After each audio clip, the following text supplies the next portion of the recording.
Que bom estar mais uma vez aqui com você para estudarmos juntos o livro sagrado, a Palavra de Deus. Eu estou muito feliz dessa parceria entre o Museu do NASP, o NASP Next, e você que estão ajudando a formar esse sonho e de tabela está ganhando conteúdo e conhecimento sobre a Palavra de Deus. E eu tenho o privilégio de estar junto com você nessa viagem de aprofundamento no livro sagrado. Bom, e como sempre começamos em toda a aula, não podemos iniciar aqui sem a presença do autor real da Bíblia, o Senhor Deus. Então vamos orar juntos, pedindo a presença do Espírito Santo. Feche os seus olhos, falemos com Deus. Obrigado, querido Pai, muito obrigado pelas bênçãos que o Senhor nos tem dado. Obrigado pelo teu amor, pela tua justiça, pelo teu carinho, pela certeza de que nós somos teus filhos. Dá-nos a tua paz, em nome de Jesus. Amém, Senhor. Muito bem, pessoal. Hoje nós vamos falar um pouquinho sobre o cajado de Moisés. Não somente o cajado, mas alguns comportamentos que Moisés tem ali no Êxodo, no início da história do Êxodo, e que são melhor compreendidos à luz do contexto do próprio Egito, o que evidencia, mais uma vez, que o Êxodo não foi escrito durante o cativeiro da Babilônia, nem durante o período da monarquia, mas sim por alguém que foi, como diz o livro de Atos dos Apóstolos, educado em toda a ciência e cultura do Egito. No caso, Moisés, o autor. Então vamos olhar com calma cada um dos episódios. Nós vamos ver aqui que um elemento de Moisés que chama bastante atenção na narrativa, e vamos descobrir o motivo disso, é o cajado que ele leva nas mãos, que às vezes reveza entre o cajado de Moisés ou o cajado de Arão, tá bem? Ele aparece várias vezes. Vamos ler aqui Êxodo capítulo 4, versículos 1 em diante, quando Moisés tem a visão da sarça ardente. Moisés respondeu: mas eles não vão acreditar em mim, nem ouvirão o que vou dizer, pois dirão: o Senhor não apareceu a você. Então o Senhor perguntou a Moisés: o que é isso que você tem na mão?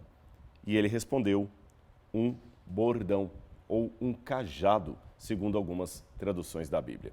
Qual o significado desse objeto? Bom, vamos com calma para ver cada um desses episódios.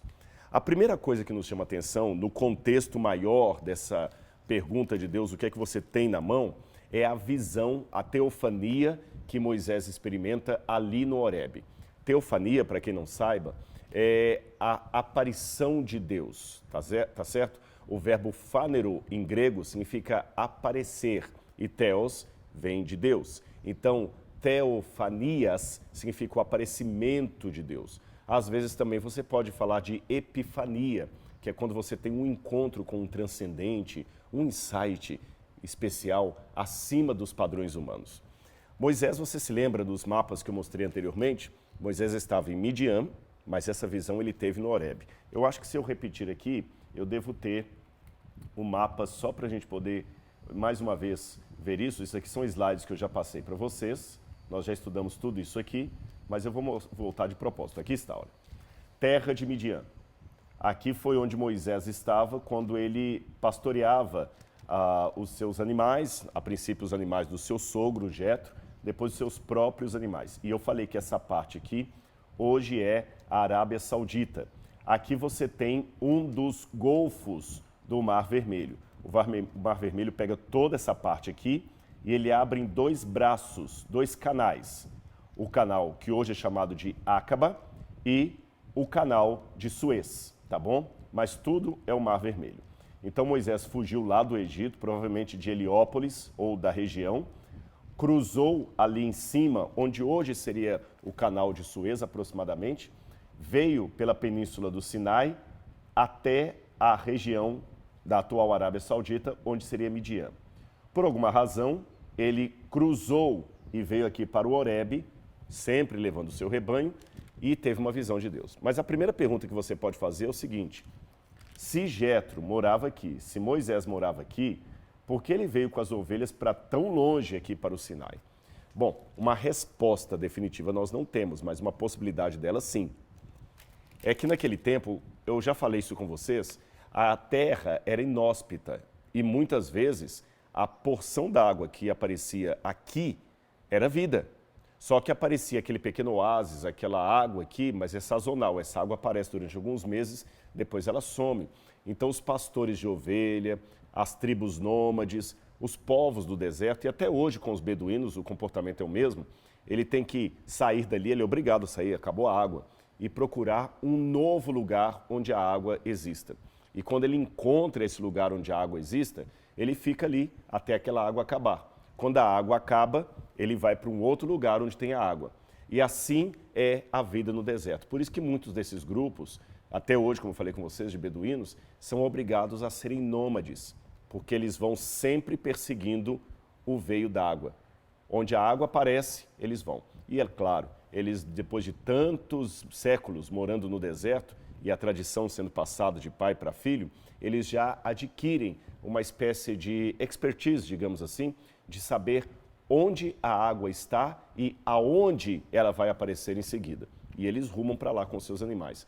Às vezes, essa distância é de quilômetros e quilômetros. Portanto, não é incomum a ideia de Moisés morar aqui em Midian, mas em buscando pastagem e água, ele acabar indo parar aqui no Horebe, ou Sinai, onde ele tem aquela visão de Deus. Deixa eu explicar de antemão uma coisa aqui, que vai ser uma informação importante para os capítulos que se seguem, tá bem? Para você não confundir. Sinai e Horebe, ao que tudo indica, são dois nomes para o mesmo acidente geográfico, tá bem? O monte que está ali na península do Sinai. Que às vezes as pessoas leem que Moisés teve a visão no Horebe ou no Sinai, é o mesmo monte.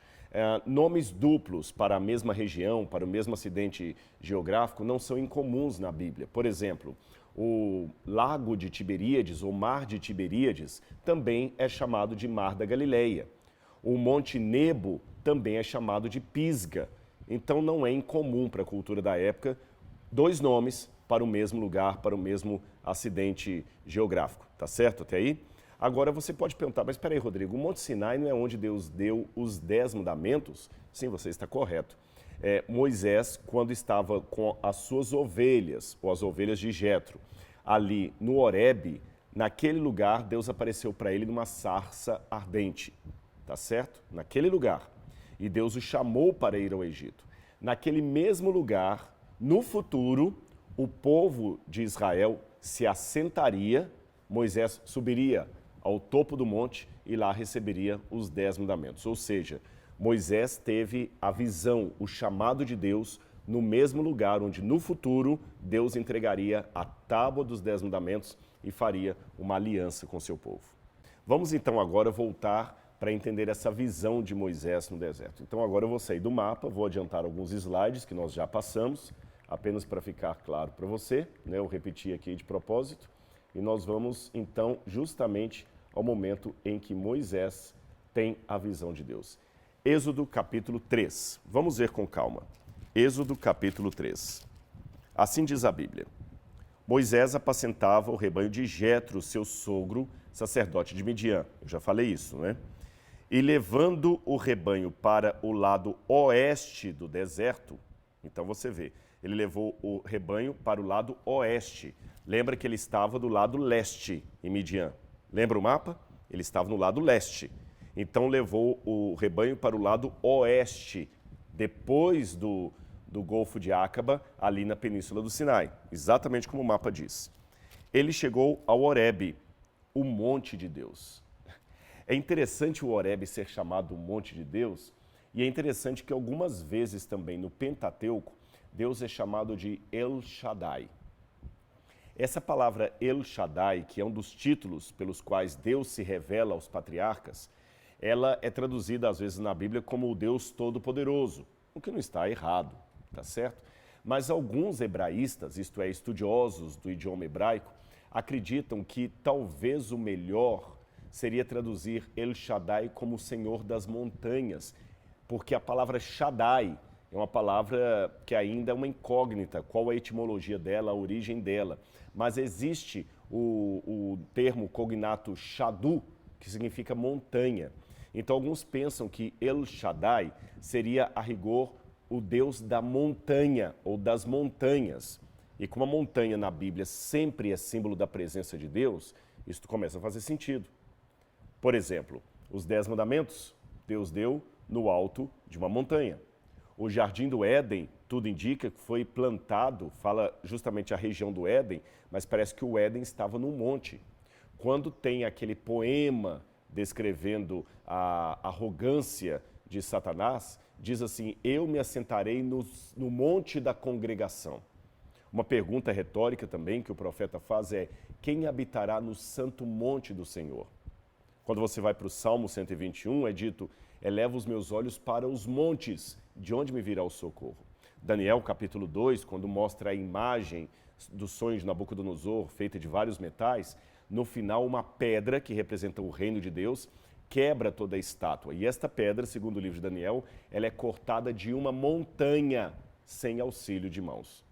Para finalizar, o Apocalipse fala da batalha final do bem contra o mal e descreve que essa batalha é ocorrida no lugar chamado Armagedon, que significa a montanha de Meguido. Então você vê que a montanha sempre é o símbolo da presença de Deus. O vale é o contrário. O vale é o lugar onde Deus aparentemente não está. Vale da sombra da morte, o vale do juízo, o vale de Josafá e assim por diante. Tá certo? Então pode ser que esta é a razão pela qual Deus aparece para Moisés no sopé de uma montanha e mais tarde entrega os mandamentos e faz aliança com o povo também no alto de uma montanha. E quem é esse Deus? El Shaddai, ou El Shadu, o Senhor Todo-Poderoso ou o Deus da montanha. Continuando então a leitura, aí nós vamos ver o verso 2. Ali o anjo do Senhor lhe apareceu numa chama de fogo no meio de uma sarça.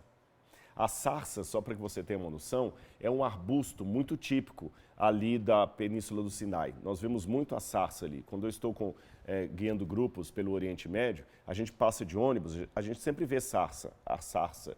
E ela começou a pegar fogo, só que o fogo não consumia a planta, a pequena árvore. Ela só estava ardendo em chamas, mas não estava se queimando. E o anjo do Senhor aparece. Essa figura enigmática da Bíblia, o anjo do Senhor, Melech Adonai, né? Melech é rei, Melech Adonai, o mensageiro, o anjo do Senhor, ele tem um significado muito próprio. Não é um anjo meramente, mas parece ser a própria figura de Deus que aparece a vários homens no passado na forma angélica. Por exemplo, quando você tem a cena de Abraão indo sacrificar Isaac, diz que o anjo do Senhor lhe segurou o braço. E ao reter-lhe o braço, o anjo do Senhor fala para ele assim: não faça mal ao menino, porque agora eu sei que você não me negou o seu filho. Não me negou. Veja bem, não pode ser um anjo comum, porque ele fala para Abraão: você não negou a mim o seu filho. E quem disse isso seria Deus. Num outro episódio, nós temos Jacó lutando com um homem até a madrugada, e outras passagens dizem que era um anjo. E quando Jacó luta, diz que ele lutou com Deus. Então nós vemos que em alguns momentos esse anjo do Senhor não é meramente um anjo. Ele aceita, por exemplo, a reverência, coisa que um anjo comum não poderia aceitar. No Apocalipse, quando João tenta se prostrar diante do anjo que lhe mostrara todas essas coisas, o anjo disse: não faça isto, porque eu sou conservo seu. Não faça isso.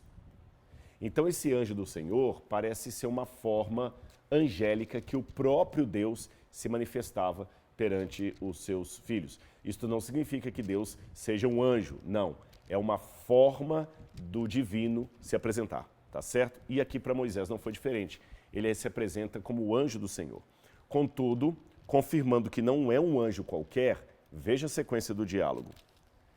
Lendo Êxodo 3, verso 2, ali o anjo do Senhor lhe apareceu numa chama de fogo em meio a uma sarça. Moisés olhou e eis que a sarça estava em chamas, mas não se consumia. Então ele disse consigo mesmo: vou até lá para ver essa grande maravilha. Por que a sarça não se queima? Agora olha a continuidade. Quando o Senhor viu que ele se aproximava para ver, Deus, do meio da sarça, o chamou e disse: Moisés, Moisés. Ele respondeu: eis-me aqui. Deus continuou: não se aproxime. Agora vem o detalhe que eu quero chamar a atenção. Tire as sandálias dos pés, porque o lugar em que você está é terra santa. Tire as sandálias dos seus pés. Que costume estranho é esse? Bom, eu tenho aqui uma placa egípcia para mostrar para vocês, tá bom? Vou mostrar na câmera fechada aqui para ficar mais fácil. Essa aqui é uma réplica. O original dessa pedra, dessa paleta, ela está no Museu do Cairo. Na verdade, a cor dela é preta e ela é um pouco maior do que esta aqui, tá bom? Ela está lá no Cairo. É a paleta de Narmer. Nós não temos todos os detalhes a respeito de qual a função desse objeto, mas o que nós sabemos é que essa aqui é a mais antiga inscrição hieroglífica até hoje mencionada. Narmer foi o primeiro faraó egípcio a unificar o Alto e o Baixo Egito. E aqui você tem justamente a cena do faraó Narmer, tá certo? Segurando pelos cabelos alguém que ele havia conquistado, talvez um oponente. Acima você tem a presença do deus Horus, que está dando a vitória para o faraó. Mas o que me chama a atenção, além da clava na mão do faraó, é o servo do faraó que aparece aqui atrás. E se você observar bem, duas coisas bíblicas me chamam a atenção. O faraó não apenas segura pelo cabelo o inimigo, mas ele também pisa aos pés os seus inimigos. E o servo que está aqui atrás dele está segurando na mão as suas sandálias, enquanto o próprio faraó está descalço. Você percebeu isso? Muito bem. Se não ficou claro para você na imagem que eu mostrei, eu vou mostrar uma foto da paleta original de Narmer, que eu havia mencionado para vocês. Então você vê que o Narmer com a clava na mão, o deus Horus, segurando pelo cabelo o inimigo, está pisando os outros inimigos aos pés. Aliás, esta também é uma passagem da Bíblia que fala assim: vocês pisarão os inimigos de vocês debaixo dos seus pés.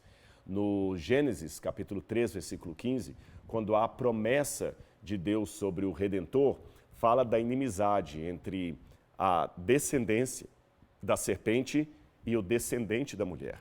E o descendente da mulher é descrito como aquele que pisa na cabeça da serpente. Então você vê até aqui de onde algumas expressões idiomáticas da Bíblia surgem.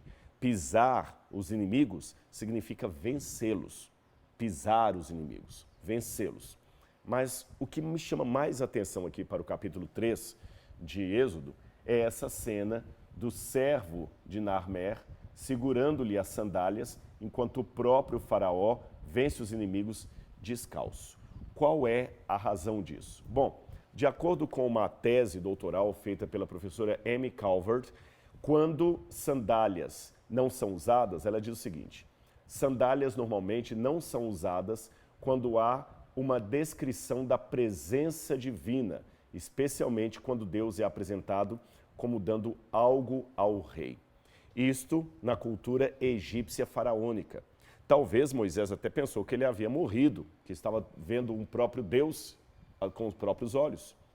E você só poderia ver os deuses em duas situações: ou se você fosse o faraó e tivesse um sonho especial, um mago do Egito, ou se você morresse. Moisés talvez até pensou que ele teria morrido.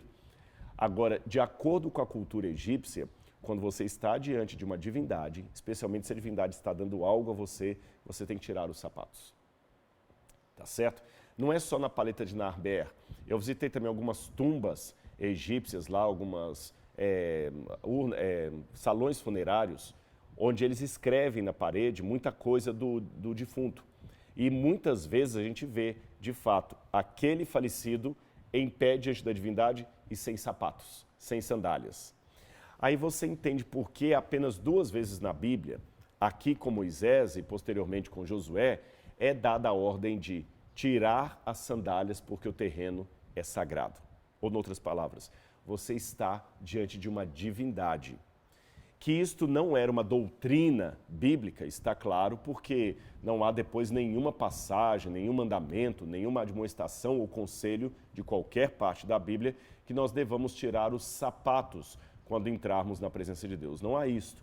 É claro que alguns povos, como os japoneses, os próprios muçulmanos, quando entram numa mesquita, ainda mantêm o costume de tirar os sapatos, porque estão entrando num lugar sagrado ou numa casa.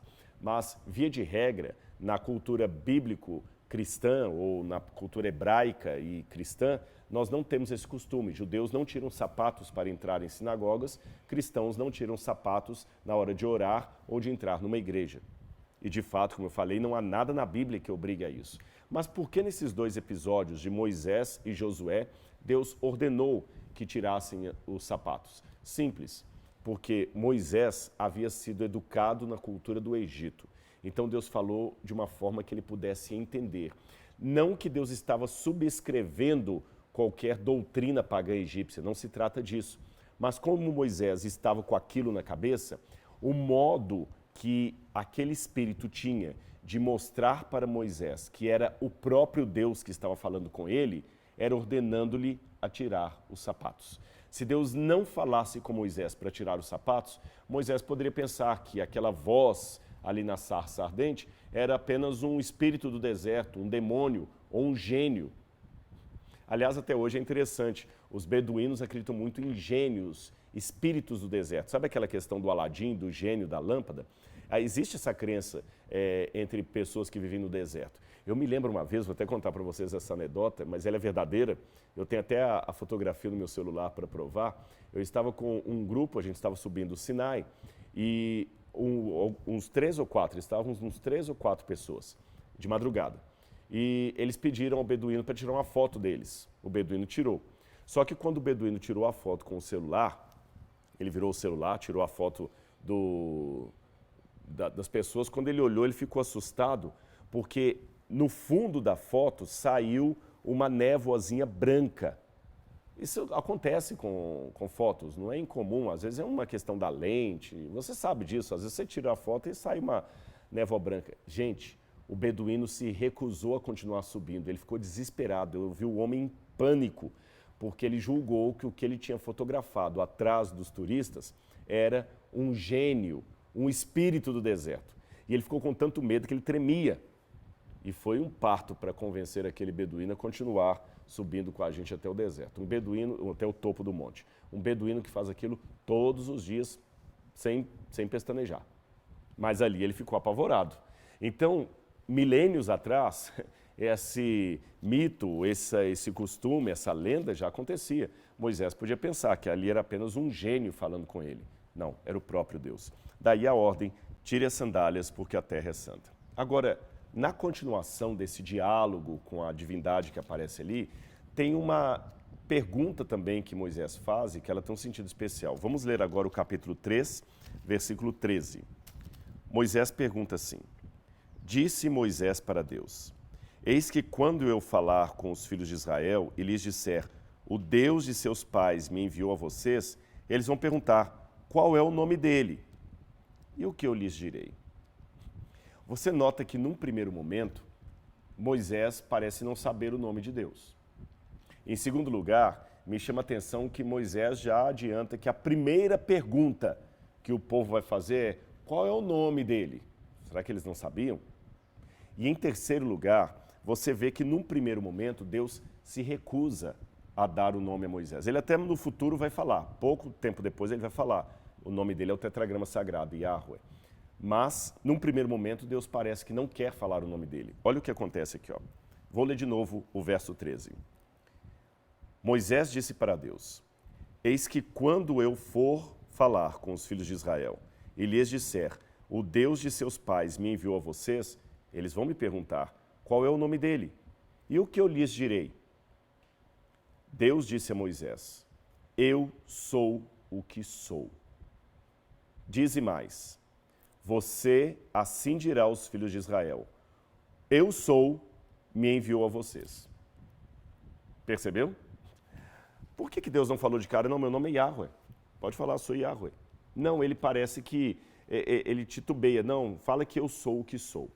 É interessante que essa expressão no hebraico, daqui a pouco eu vou falar como é que ela aparece no hebraico, ela tem um sentido não de eu sou, mas eu serei o que serei. Por que Deus responde assim? Aqui eu vou mostrar para vocês. Mais uma vez, a cultura egípcia. Gente, deixa eu, antes de continuar, repetir um conceito para que você entenda de maneira bem clara. Quando eu estou falando da cultura egípcia, não é que Deus estava preso àquilo ou sancionando coisas erradas que a doutrina egípcia ensinava. Não se trata disso. É que Deus fala com o profeta e com cada um de nós no contexto no qual nós estamos. Por exemplo, eu não sei qual é a língua do céu, não sei qual é a língua do céu, mas Deus certamente falou com Moisés em hebraico, porque Moisés entendia hebraico. Se a Bíblia fosse escrita hoje por pessoas aqui no Brasil, Deus se manifestaria falando em português. Isso não significa que o português seria a língua do céu. Deus falaria em português. E se Deus falasse em português para nós hoje, Deus usaria expressões idiomáticas da língua portuguesa. Talvez Deus, ao descrever uma chuva, falaria a um profeta do campo. Não imagine um profeta da universidade. Pense num profeta provinciano, porque a Bíblia ela é muito eclética nesse sentido. Ela é escrita tanto por homens eruditos, filósofos, como é o caso de Paulo, Salomão, como por homens simples, como, por exemplo, Ageu, como, por exemplo, o próprio Pedro, que era um pescador, tá certo? Então Deus fala de maneira simplória também para eles. Então como é que Deus falaria a um profeta que fosse um homem do campo? Deus talvez anunciaria o dilúvio da seguinte maneira: vai e fala para o povo que vai cair um pé d'água. Ora, a água não tem pé. E se Deus dissesse ao profeta, avisa o povo que vai cair um pé d'água, Deus não estava de maneira nenhuma sancionando uma visão errada de que a água tem pé. Também seria sem sentido críticos da Bíblia falando o seguinte: a Bíblia não é um livro sério porque ela fala que a água tem pé quando a água não tem pé. E, por outro lado, outros literalistas falando, não, a água tem pé sim, porque se não tivesse, Deus não falaria desse jeito. Vocês estão notando que não faz sentido esse tipo de coisa, não é? Mas eu estou apenas mostrando que essas abordagens existem na academia. Deus, na Bíblia, eu vou repetir isso à exaustão, a Bíblia é apenas Deus falando com sotaque humano. E ao usar a linguagem humana, Deus usa um instrumento que é imperfeito, mas é o que nós temos para conhecer a realidade. E ao usar esse instrumento imperfeito, aí que reside o milagre, o Espírito Santo faz com que pessoas consigam conhecer o divino, o sagrado, através de um elemento imperfeito que é a linguagem humana. Não só a linguagem, mas os comportamentos, os usos e costumes, a cultura humana. Outro exemplo que eu poderia dar, se Jesus estivesse aqui hoje, talvez por uma questão de respeito e educação, ele também diria saúde se um discípulo espirrasse do lado dele. Isto não significa que Jesus estaria endossando aquela lenda que eu já citei no passado, de que você perde a alma quando espirra, então tem que falar uma bênção para a alma voltar. Jesus estaria apenas sendo educado e falando de um jeito que nós poderíamos entender. Assim também foi na Bíblia, assim também o é hoje em dia, tá certo?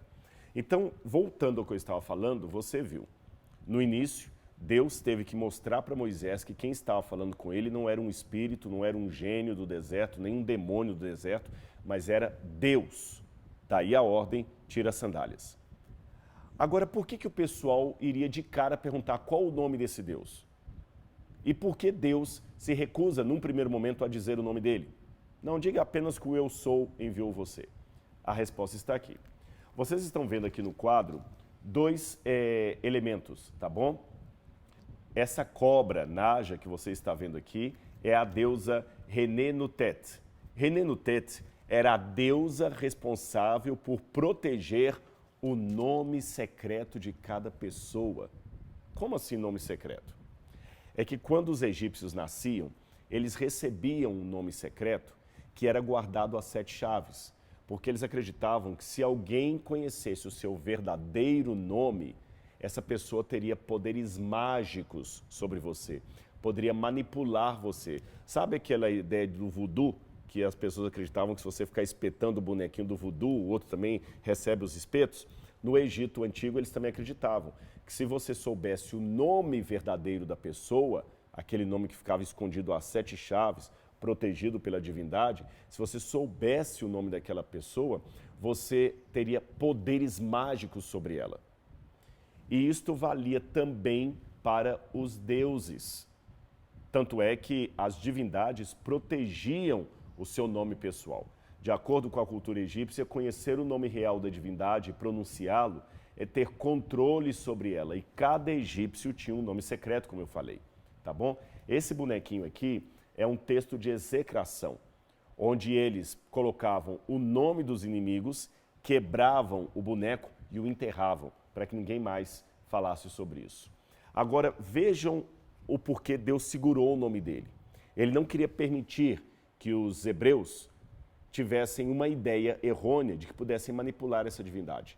Por isso que a primeira coisa que eles iam saber, tem um Deus poderoso, qual é o nome dele? Não para que nós possamos conhecê-lo, mas para que possamos dominá-lo. Ficou claro isso para você? Daqui a pouco eu vou dar mais alguns exemplos. Na verdade, já vou dar agora. O nome divino, tá certo? Era tão segurado que esse nome pelo qual Deus se revela a Moisés pode ser chamado de o nome desconhecido de Yahweh. E um paralelo disso está justamente no papiro de Turim, 1993, um papiro de cerca de 1300 a.C., antes da Era Comum, e nesse mito, nesse papiro, conta o mito de que Ísis queria aprender o nome secreto de Ra. Então, como eu falei, isso vale para as divindades. Aí o papiro diz que Ra se recusa a revelar para Ísis o seu nome secreto. E por quê? Abro aspas para citar o que Ra teria dito nesse mito. Meu pai e minha mãe me disseram meu nome. Eu o escondi em meu corpo desde o nascimento, para impedir o poder de um mago masculino ou uma feiticeira venha a existir contra mim. Depois de picado por uma serpente, Ra é obrigado a revelar o seu nome para Ísis. Mas isso aqui é uma outra história, tá bom? Então, as próprias divindades seguravam o seu nome. Se Deus revelasse, o povo ia achar que Deus era apenas uma divindade a ser manipulada. Agora, esse jogo da forma como Deus revela o seu nome para Moisés, sem ao mesmo tempo revelar, ele é mais interessante em hebraico. Aqui você tem em hebraico como Deus diz para Moisés. Vamos ver no hebraico o que Deus disse a Moisés. Vayomer Elohim el Moshe, Ehyeh Asher Ehyeh. Traduzindo, e disse Deus a Moisés, eu serei o que serei. Porque no hebraico você não tem o verbo ser no presente como está aqui. Eu serei o que serei. Então diga ao povo, o eu serei me enviou a vocês.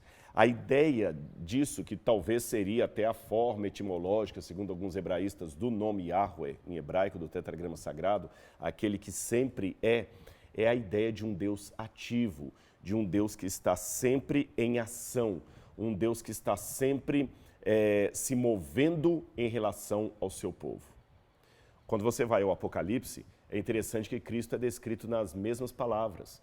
João fala o seguinte, graça e paz daquele que é, que era e que há de vir, o Todo-Poderoso. Ou seja, a divindade que se move em relação a nós e por nós.